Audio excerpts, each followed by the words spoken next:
All right. It's 3 minutes past. I think things are slowing down. So we might get started. If I can just ask that everyone that is not presenting, please put yourselves on mute. And also just to let everybody know that this webinar will be recorded and available on ASFI's website afterwards. So we're very pleased to launch the first round of public consultation for the development of the Australian Sustainable Finance Taxonomy. It really is a pleasure for us to be able to get to this point and present what we've collectively done so far and seek your input at this crucial stage. I would like to start by, of course, acknowledging the traditional custodians on the lands on which we all meet throughout Australia. I am here on the lands of the Ngunnawal and the Ngambri peoples, and just obviously acknowledging the First Nations peoples that have worked very closely with us on the development of the Australian taxonomy to date, including through our technical advisory groups and our expert group, and recognising the importance of First Nations input into this work. So we really do warmly encourage and invite First Nations peoples to provide input into the public consultation process. So today what we'll be doing is we're very lucky to have Penny Serold here from the Commonwealth Treasury. Penny leads the work on the government sustainable finance agenda at the Australian Treasury, and Penny will be providing us with some opening remarks with regards to the government's perspectives and of course the very exciting things that the government has recently announced during the budget to help set, I guess, the framing context in terms of the Australian government's sustainable finance agenda. We'll then be providing a short introduction to the taxonomy project for those of you who haven't been involved in the process to date, and an overview of the framework and what's going up for public consultation. And then we will touch on the technical criteria for the first 3 sectors and hopefully provide some time for everybody to ask questions. So there is a Q&A function, and my teams will be monitoring that throughout the process to enable us to get to as many questions as possible and answer as many themes as possible. So please do put your questions in the Q&A function throughout the process, and there'll be time at the end to be able to answer them. But without further ado, I'll hand over to Penny for some opening remarks. Thank you, Penny.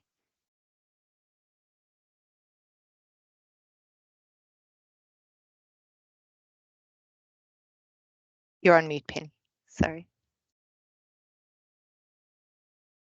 Excellent. Thank you. Thanks very much, Nicole. I'm coming to you from Ngunnawal country, and I'd like to add my acknowledgement of elders past and present. Thanks very much for that opening, Nicole. Sustainability-related risks and opportunities, particularly related to climate change, are reshaping business, financial markets and economies. And while much of this shift has been led by the private sector, there's an important role for government to design the necessary regulatory architecture to drive the green economy in Australia. The government has legislated a target to reach net zero emissions by 2050, and sustainable finance reforms are an important part of the policy agenda. Private investment will play a crucial role in enabling the necessary transformation of our economy, including our regional communities, to reach net zero. And that's why the Australian government consulted on a draft sustainable finance strategy in November last year. This set out priorities structured in 3 pillars: improving transparency on climate and sustainability, financial system capabilities, and Australian government leadership and international engagement. Each pillar contained a range of proposed tools and policies to support sustainable finance in Australia. So recently, in the government's 2024-25 budget, the government provided $18.6 million to progress related initiatives. It will soon publish a roadmap showing the next steps for priorities such as labelling sustainable investment products, best practice net zero transition plans, improving data, and enhancing market supervision. So these steps align with broader reforms such as the new front door for investors, under the Future Made in Australia, which is all about encouraging and facilitating investment needed to make Australia a renewable energy superpower. The government's also already implementing mandatory climate-related financial disclosure requirements for large businesses and financial institutions, with legislation currently before Parliament on this. These disclosures will provide investors with greater transparency and more comparable information about entities' exposures to and strategies for climate-related financial risks and opportunities. The Australian Office of Financial Management has been meeting with potential investors for the inaugural issuance of green bonds. These bonds will enable investors to back public projects across climate change mitigation, climate change adaptation, and improved environmental outcomes. And today, the Australian Sustainable Finance Institute is consulting on the Taxonomy for Sustainable Finance. Taxonomies provide science-based criteria to assess the impact of business activities on climate and other sustainability objectives. The government provided funding in the 23-24 budget to support the initial taxonomy development by ASFI, and in the May budget, so the most recent one, an additional $300,000 was provided to ensure that technical screening criteria for all 6 priority sectors, aligning with the coverage of the government's sector decarbonisation plans, can be developed by the end of this year. So the government will develop robust governance arrangements and initial regulatory use cases for the taxonomy in consultation with key stakeholders. So that's part of the roadmap that will be published soon. As you can see, there's many high priority threads for the sustainable finance strategy, all of which benefit from broad stakeholder engagement, like the public consultation, which is now underway on the taxonomy. So again, back over to you, Nicole, for more on that. Thank you. Thank you very much, Penny. So just an introduction briefly to the Australian Sustainable Finance Institute. We are a not-for-profit, purpose-driven organisation representing financial institutions with over 22 trillion in assets under management, and really has one key mission, which is to realign Australia's financial services system so that more money flows to activities that will create a sustainable, resilient and inclusive Australia. Working together with our members and the broader sustainable finance community, we're seeking to drive those outcomes aligned to a sustainable finance industry-led roadmap that was put out in 2022. And of course, one of those key recommendations from that roadmap was the development of an Australian sustainable finance taxonomy to help channel capital towards our sustainable outcomes. So we are very pleased after an initial drive from industry to be working in collaboration and partnership with the Australian government on the development of that sustainable finance taxonomy.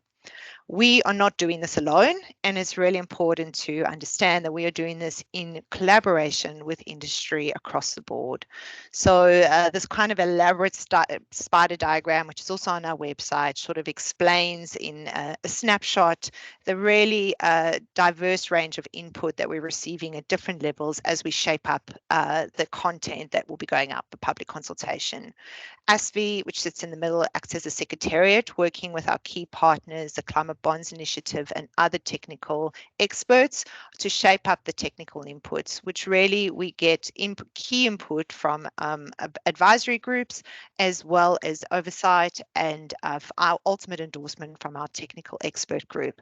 Of course, the Council of Financial Regulators, which includes APRA, ASIC, the Reserve Bank and Treasury, oversee the development of this work to ensure that it is fit for purpose for the Australian context, and as they consider how they are looking to implement the broader sustainable finance architecture and strategy, as Penny just mentioned. It's very important to note that this input is an iterative, ongoing process. And so the work that is coming up for consultation has been the recipient of a lot of input from our advisory groups, from our technical expert group, from government departments, from other stakeholders. And we continue to do that throughout the process because we really do see this as a whole of sustainable finance agenda across the economy really requires the expertise from everyone. So as Penny mentioned, I guess just a quick touch point, so we're all talking the same language. What is a sustainable finance taxonomy? And importantly, what is it within the Australian context and the mandate that we're seeking to achieve?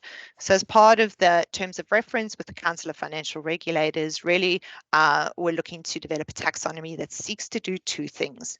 The first is to channel private capital to our sustainability objectives so that we can get there at the speed and at the scale required to achieve our net zero commitments.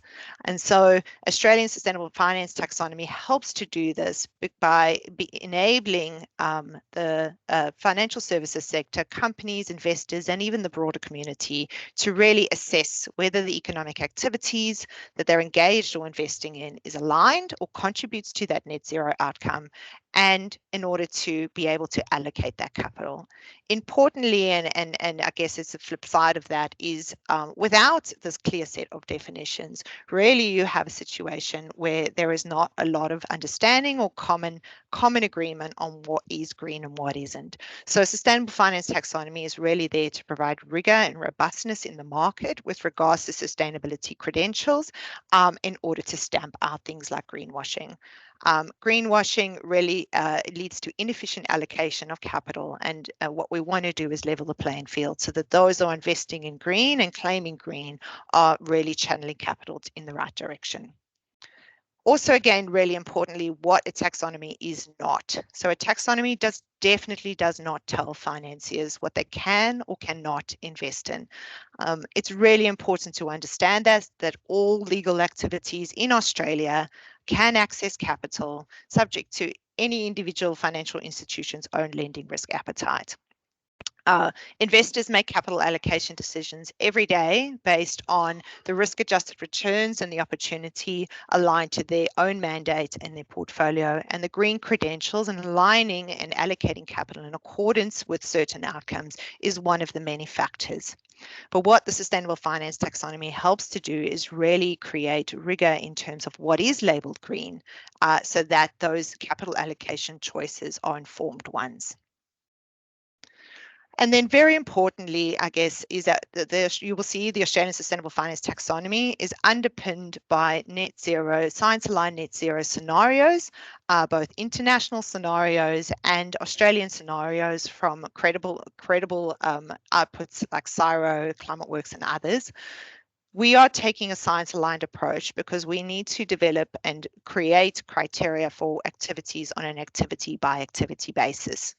So each individual activity needs to be aligned with the outcome that we're seeking to achieve. It's also very important that Australia, as an OECD country with significant transition and decarbonisation challenges, really is seeking, and we want to increase private capital to invest in green opportunities for Australia. Australia's Sustainable Finance Taxonomy will only be used by global capital markets if it is robust and aligned to the net zero scenarios, because there are over 40 taxonomies, if not more, being developed globally, and the market has choice. And what we want to do is ensure that Australia's taxonomy, which is calibrated to the Australian economy with Australian sectors, that the Australian taxonomy is used for investment allocation decisions by sustainable market participants. So this, I guess, provides a nice snapshot of where the taxonomy fits into the broader piece of work. Like I said, mobilizing private capital at the scale and the speed required to support our clean, resilient, sustainable growth is the primary objective. And in order to do that, what we really, the suite of sustainable finance policies and architecture that is being developed by the Australian government at the moment is helping to support financial services to align to that net zero. Of course, the government has announced a suite of very important reforms since it took office, including things like the safeguard mechanism, the major investments in new clean technologies. All of these policy options really do help increase and make the return on investment attractive for investors to be investing in green opportunities. And the sustainable finance policy instruments are those that support those capital allocation decisions by helping to identify and manage systems level vulnerability and risks, and of course, identify those opportunities. And so the taxonomy sits alongside a suite of all the other measures and really sits on that helping identify opportunities perspective. All of these things together, of course, prevent greenwashing and ensure the efficient allocation of capital.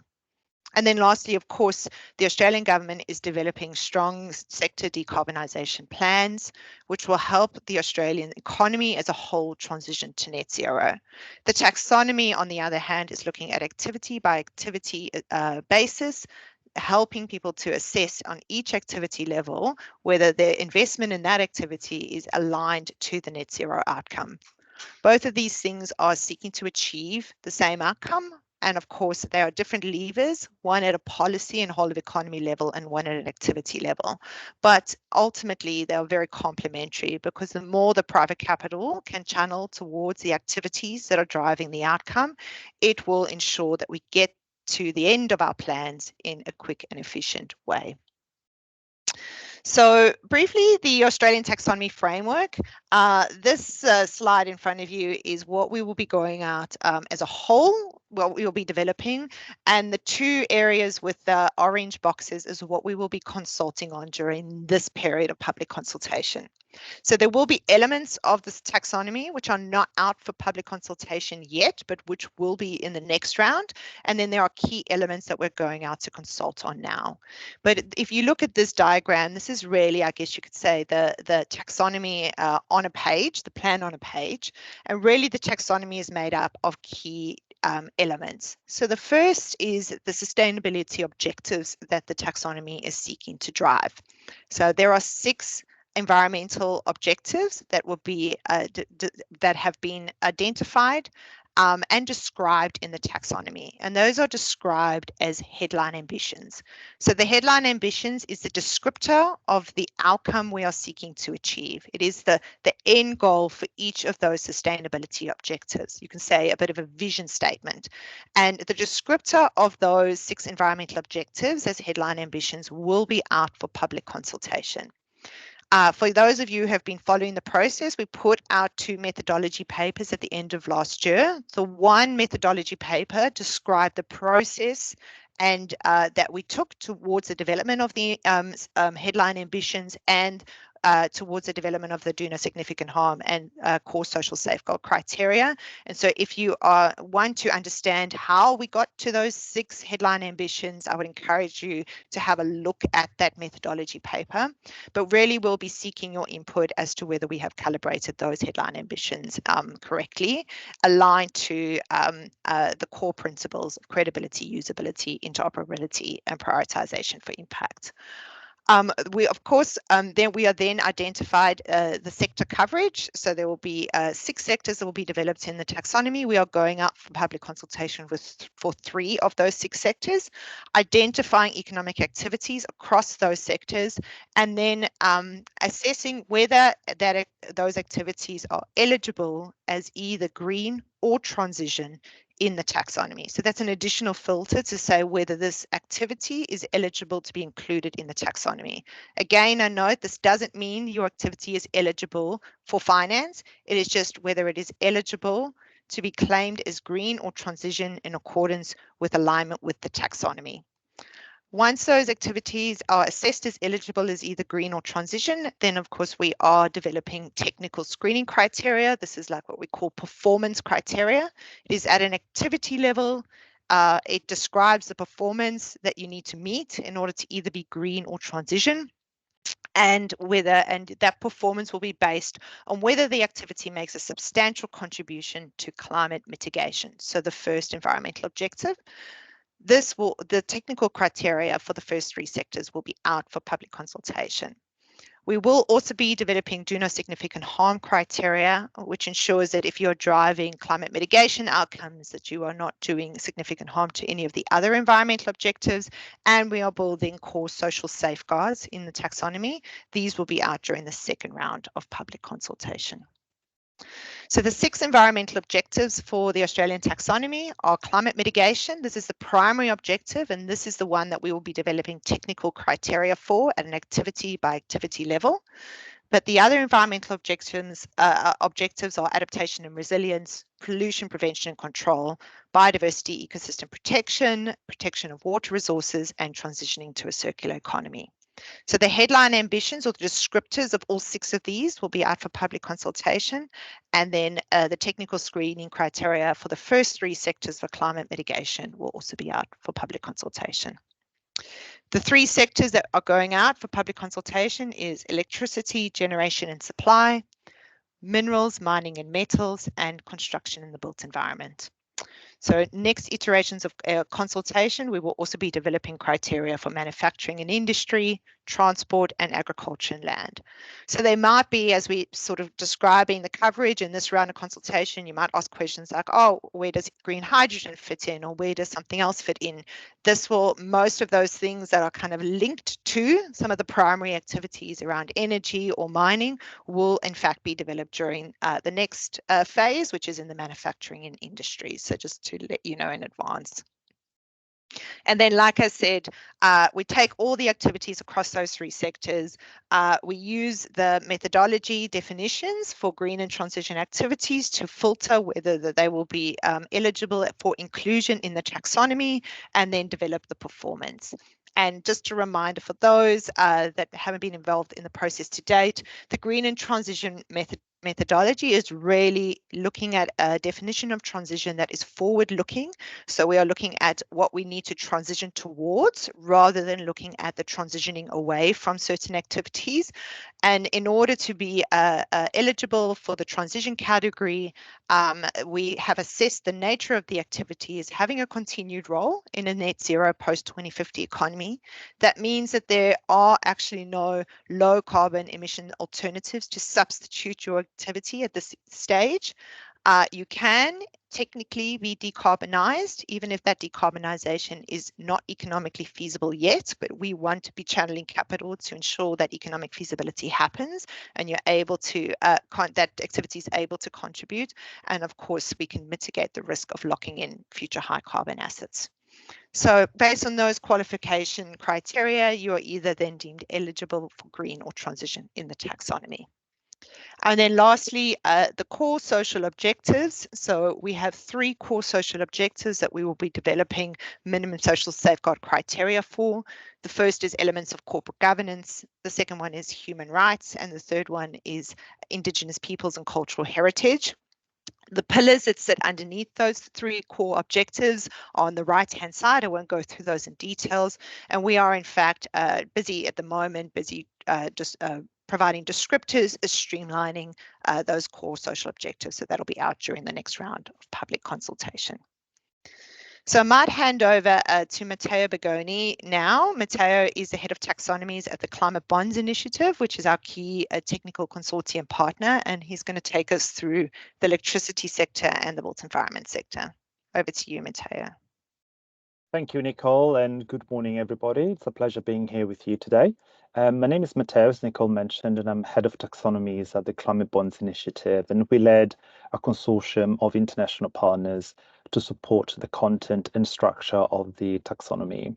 And today I'm going to talk to you about 2 of the 3 priority sectors that we have in the taxonomy, and they're out for public consultation. One is the electricity generation criteria, and the second is the construction and built environment. So I'll start with the electricity generation criteria, and to give a little bit of context and framing to this, the International Energy Agency's net zero scenario shows that global power generation needs to decarbonize very quickly down to 2040 in order to enable the transition to net zero by 2050.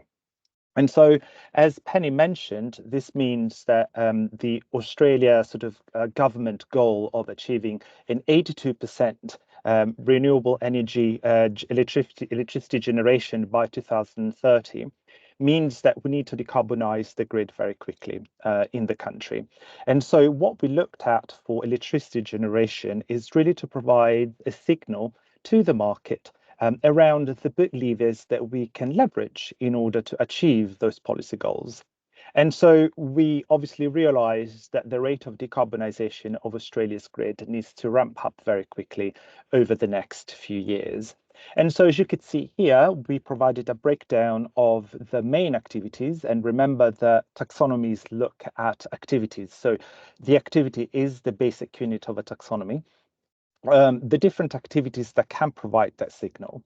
And we decided to obviously include renewable energy as one of the big levers for decarbonisation. This is very, very quick. It's the low carbon alternative to fossil fuels. And so we provided a decarbonisation threshold that stretches across the electricity generation criteria of 100 grams of CO2 equivalent per kilowatts per hour. And that threshold really is based on the global scenario that tells us that on average, the grid needs to be at least 150 grams of CO2 equivalent per kilowatts per hour in developed economies. And when we plotted the Energy Agency's global scenario with the Climate Works scenario applied to the Australian context, we realized that we calculated that the 100 grams equivalent threshold can be applied up to 2030 in Australia. And this is very useful because this 100 grams of CO2 equivalent threshold is considered interoperable with all the major international taxonomies, such as the EU taxonomies and other. And so the idea here is to basically provide green light, or rather free pass, to all the type of renewable energy activities such as solar, wind, ocean power that have a life cycle assessment of less than 100 grams equivalent per kilowatts per hour. So the taxonomy basically gives it automatic eligibility to solar power, wind power, and ocean or tidal power. Things are a bit different for other types of renewable energy, such as hydropower, where sometimes we do get carbon intensity of over 100 grams equivalent. And so we constructed criteria for those, which obviously you can see in the public consultation paper. And the idea of the driving the development and design of the electricity criteria is to avoid carbon lock-in of any carbon intensive asset. And at the moment, we do not provide criteria for phase outs of fossil fuel assets. So what Nicole mentioned earlier on in terms of the transition methodology, we divide criteria into green, transition, and then we have this grey bucket, which really tells us that it's for assets that needs to be phased down initially and then phased out by 2030 and 2040, such as, for instance, gas. And so we have not developed those criteria. We just want to sort of highlight that we have criteria for green and for transition. And so the some of the critical points that we are seeking feedback on for public consultations are in this slide here. Particularly nuclear power is out of scope of the taxonomy because it is simply illegal at the moment in Australia. We also have gas peaking for firming of renewable energy. So we had a debate, quite a long discussion around the role of gas peaking within the transition towards a wholly renewable energy grid in Australia. And whilst we recognise all forms of firming capacity for the grid, defining exactly what kind of gas plant operations constitute firming capacity is very difficult at the activity level. And so it's really not possible at the activity level because it is more of a system level consideration. And so during public consultation, we are seeking feedback on what kind of advice sustainable investors might need as part of the taxonomy rule set in order to evaluate the role of firming capacity at the system level within a credibly transitioning portfolio of assets. So it's kind of at the moment quite uncertain around the role of gas firming will have in 2050, specifically due to the development of other alternative technologies such as batteries and storage of renewable energy. We also have green hydrogen transmission, so the readiness of existing infrastructure for the transmission of low carbon gases such as green hydrogen. And at the moment, we have criteria for that allow the transmission of 100% hydrogen or low carbon gases. And further refinement will be designed when we address the manufacturing of hydrogen and low carbon gases, which will be the topic of development of the criteria in the next phase of the taxonomy development process. We also wanted to sort of receive feedback around abated fossil fuels, which are currently out of scope because the technology, the electricity generation via abated fossil fuel is basically the technology level of the activity is not quite ready yet. But we are discussing the technology readiness that applies to the activity of abated fossil fuels rather than the early stage abatement technologies. Next slide, please. And the second sort of set of criteria that we're seeking feedback on is the built environment. As with electricity, the built environment was prioritized because it's one of the sectors of the economy that highly contributes towards greenhouse gas emissions, and it represents 26% of the global greenhouse gases. And specifically in Australia, it represented 20% in 2020. And the emissions of the built environment are called operational emissions, which are basically our emission sources derived from the consumption of electricity for lighting and for heating, but also gas for cooking and for space heating. And we sort of looked at the construction and management of built assets throughout the lifespan. And so we subdivided the activities of the taxonomy into three direct activities. So we have new buildings, acquisition and ownership of buildings, and renovations of existing buildings.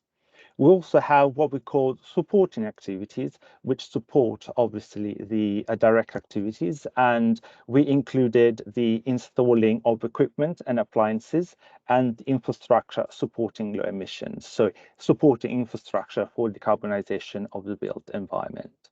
Next slide, please. And so we subdivided the criteria into criteria for green and transition criteria. And as you can notice here, the peculiarity of the built environment is that construction of new buildings does not have a transition criteria.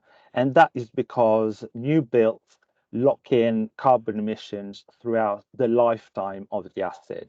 And so for an operator or an asset owner to be able to renovate or retrofit the existing new build, they would need to apply the retrofit or upgrade criteria. Next slide, please. And so what we are looking at specifically for the built environment in terms of feedback for public consultations is a few points that really put Australia at the forefront of the built environment criteria globally, and puts Australia as a leader in the buildings and built environment design of taxonomies. And first of all is solar rooftop. So Australia is a market leader in the fitting and installing of solar rooftop globally. And so we sort of based the design of rooftop criteria on the basis that the built environments need to contribute towards the decarbonization of the electricity sector. And what we wanted really to highlight here is that the approach per building type needs to be nuanced. And so we wanted to sort of receive feedback around the approach that we've designed. And at the moment, we have criteria around the minimum proportion of utilized rooftop area dedicated to solar power generation, or the minimum amount of solar power generation capacity for any given site based on site area. So we have two different types of measures that really allows us to be flexible around the type of buildings that the rooftop solar might be installed on. Then we have the energy efficiency, or the level of energy efficiency for existing buildings, which is based on the new construction code currently designed for Australia and by the Australian government. And essentially, it really talks about the level of energy efficiency required for the built environment in Australia, and is really critical for new construction.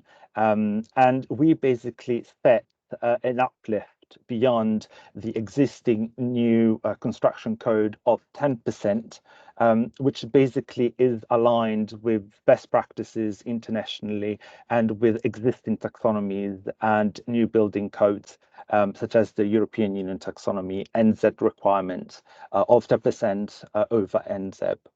And so the idea here is that we would like to receive feedback on the 10% uplift and whether this is appropriate for Australia and for being aligned with a 1.5 degree trajectory.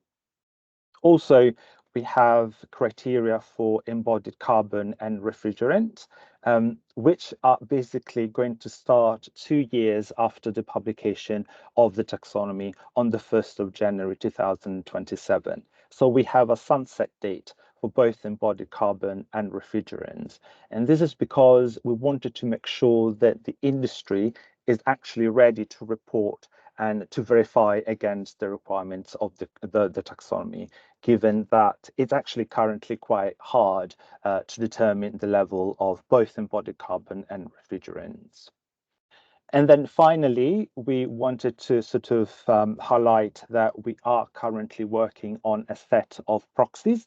So existing labelling schemes, green building schemes at the Australian level that would allow us to essentially adopt existing best practices and labelling schemes and provide alignment with the Australian taxonomy. And so these are existing instruments such as neighbours, natters, and we're currently assessing the level of calibration, so the level of the thresholds or the level of ambition that would allow these instruments to comply with the taxonomy. And further information and data will be released in the second round of consultations that will happen in the spring later this year. So currently the proxies, the criteria for the built environment do not include the proxies, but they will include for the second rounds of public consultations. So this concludes a very brief overview of the energy and built environment criteria. So we'll have the chance to discuss a little bit later on in the presentation, but over to you, Nicole, for now. Thank you.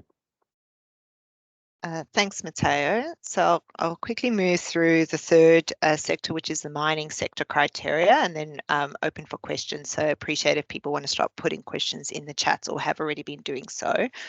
For the mining criteria, we will be the first jurisdiction to put out climate mitigation criteria for mining and minerals mining and metals in taxonomies. And so we're really keen to get people's feedback because we want to put something out there for consultation early so that we can continue to refine it.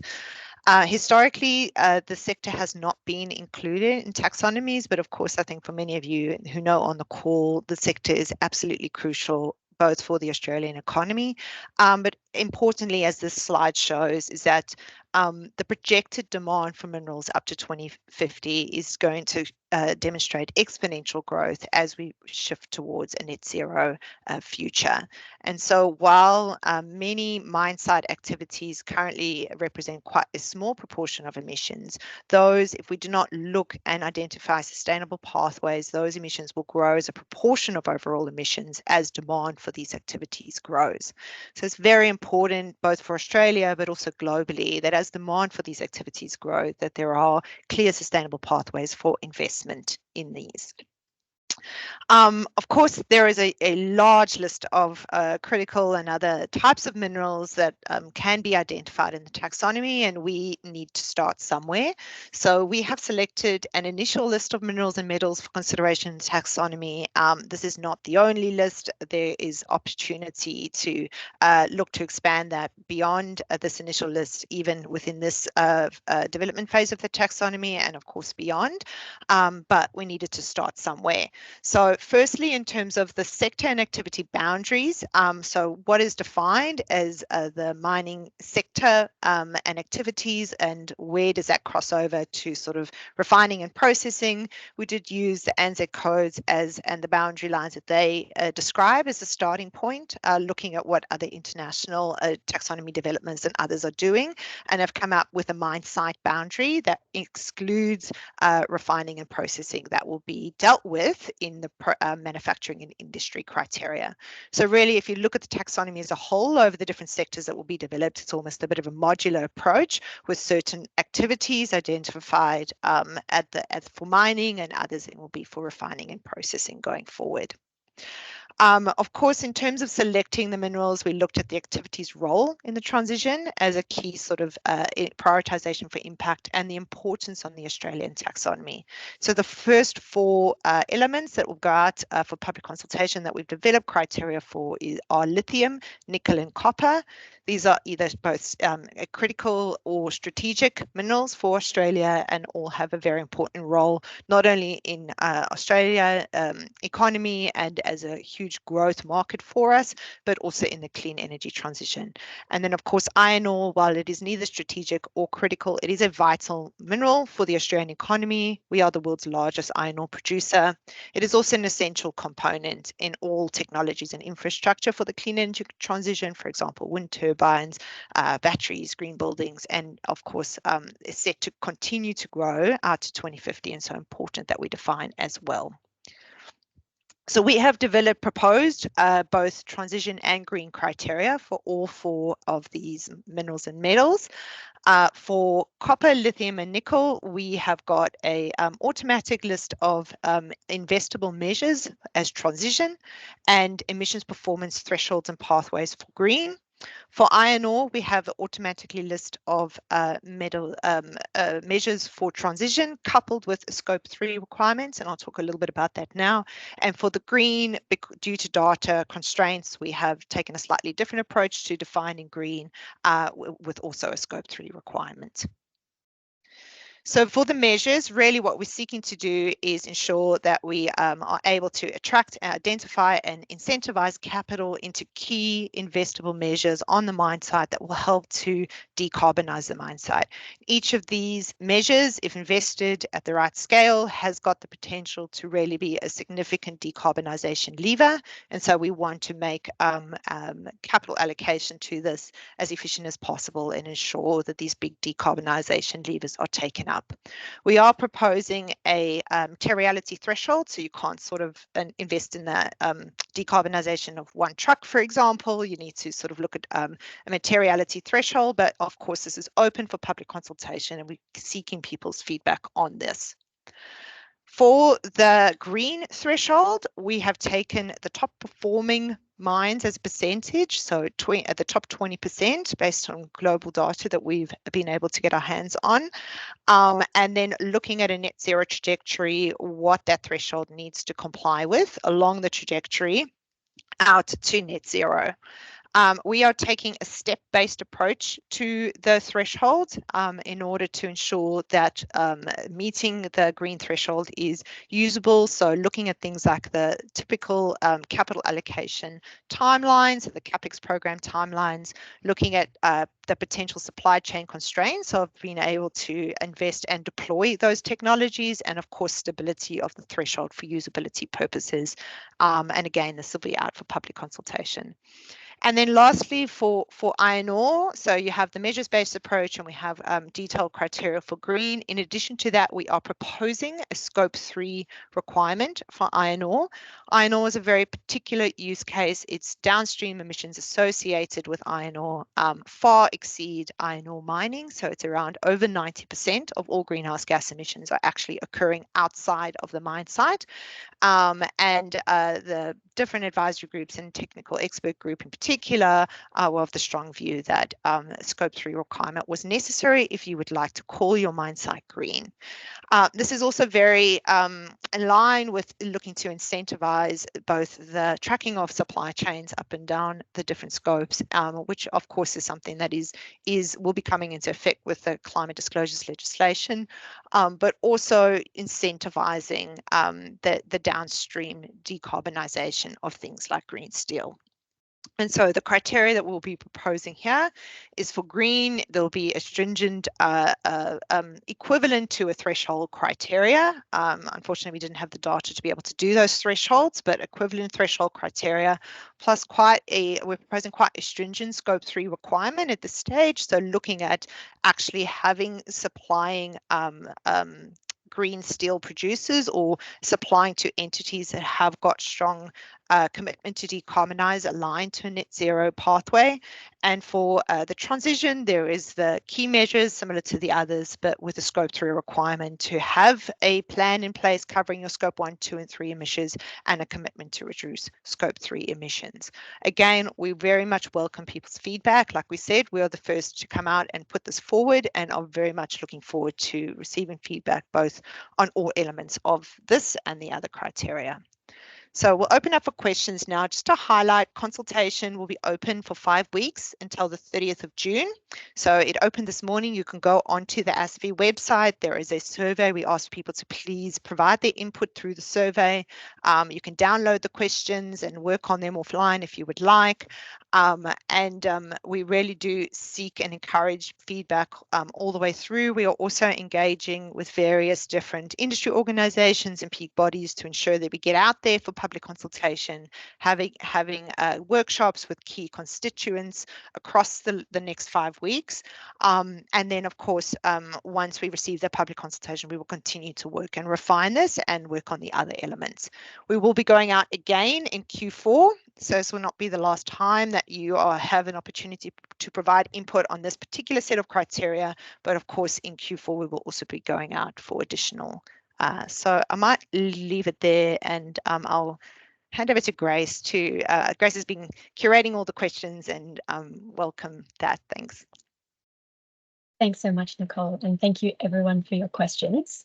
There have been a couple on the European Union taxonomy, so I might start with those. So I guess to either Nicole or Matteo, was the European taxonomy used as the basis of the Australian taxonomy with updates or additions made for Australian specific sectors or activities? Matteo, do you want to take that one? So we looked at providing a certain level of interoperability with major benchmark taxonomies around the world. So there are some major levels or degrees of interoperability just because it really fitted the Australian context, such as the 100 grams equivalent threshold, which was calculated based on the needs of Australia, but reflected this kind of level of interoperability globally. But also we looked at providing interoperability specifically with the EU in terms of the classification system of activities. So if, for instance, the built environment, you look at the subdivision of the different economic categories or economic activities are essentially the ones reflected that are used in the European Union, as well as the different environmental objectives that Nicole described. Those are essentially the same environmental objectives of the European Union. But then the descriptor, the headline ambition sort of description, was specifically tailored for Australia.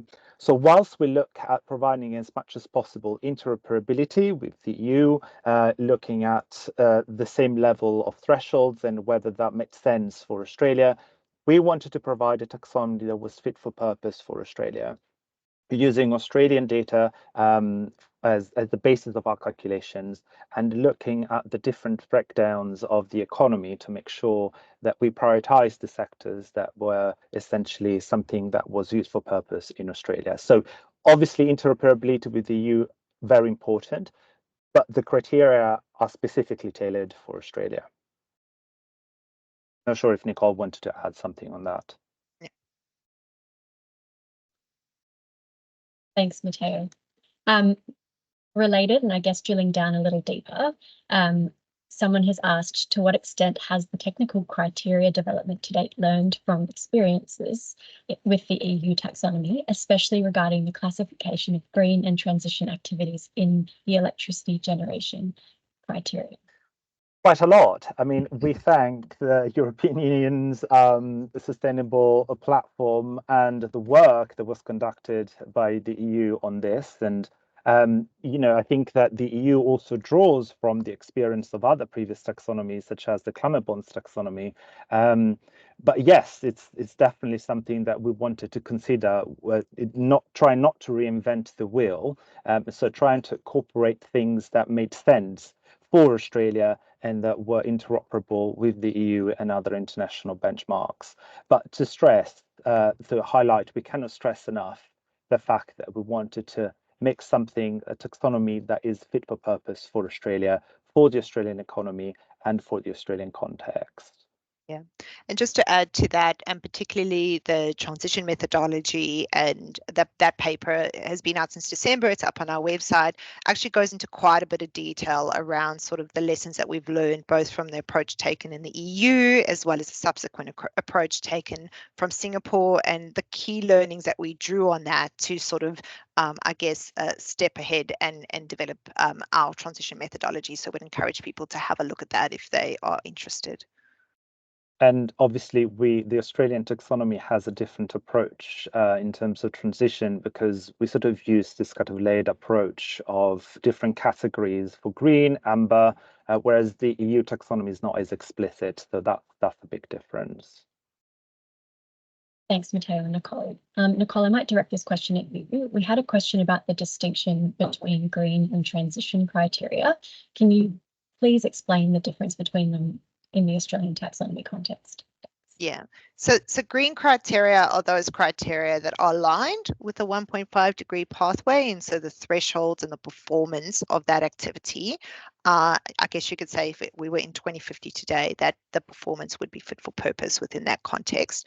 Whereas transition category, we are looking at a subset of activities that we know are still needed in a net 2050 world. So in 2050, fast forward to 2050, we know that activity will still exist, but that activity needs to be decarbonised in order to ensure that we mitigate carbon risks.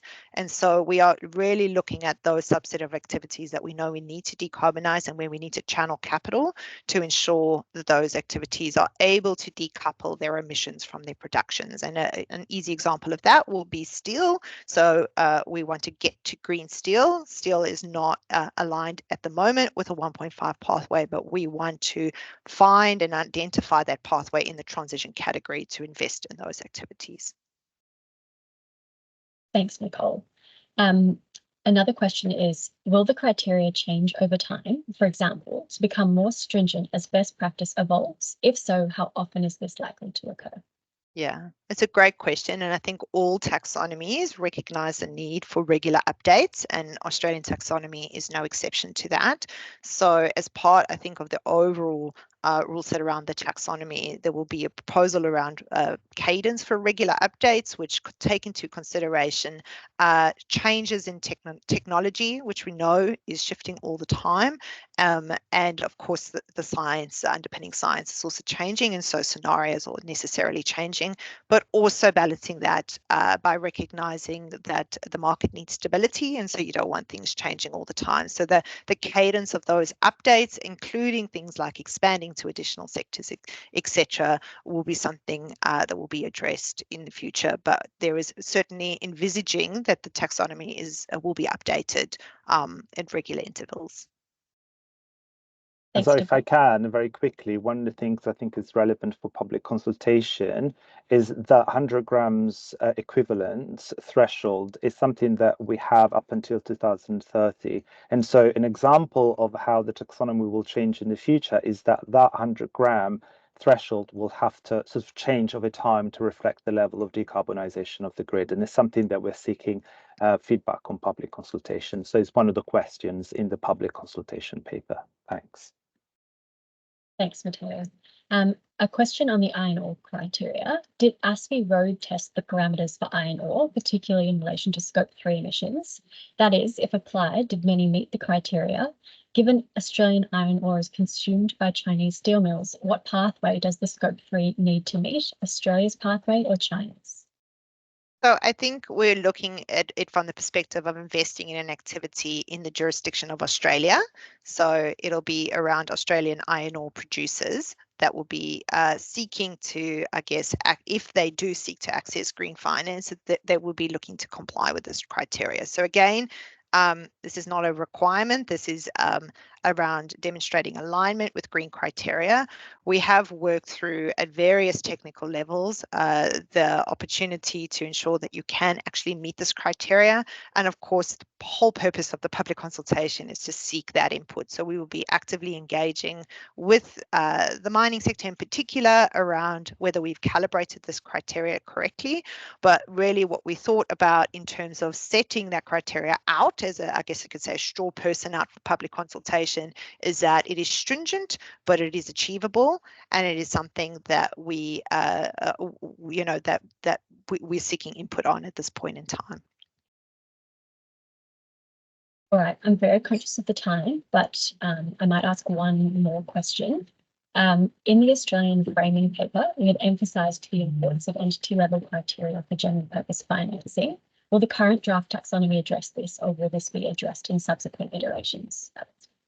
Yeah, so sort of rule sets or demonstrating ways in which you can align to the taxonomy for the purposes of different financing will be part of the second round of public consultation. So we'll be putting that out then. All right, I could keep going, but Nicole, I'll let you make that call because it's 1 minute past. I do think people are dropping off now, so we might call it at that. Just to ensure, please, we really do welcome people's feedback. So please get engaged through the public consultation process and make your views known. We are doing this consultation process for that exact reason. We really want to seek your input on this, and your input will definitely help shape up the criteria going forward. So thank you all very much. Thank you. Yes, thanks everyone. Have a good day.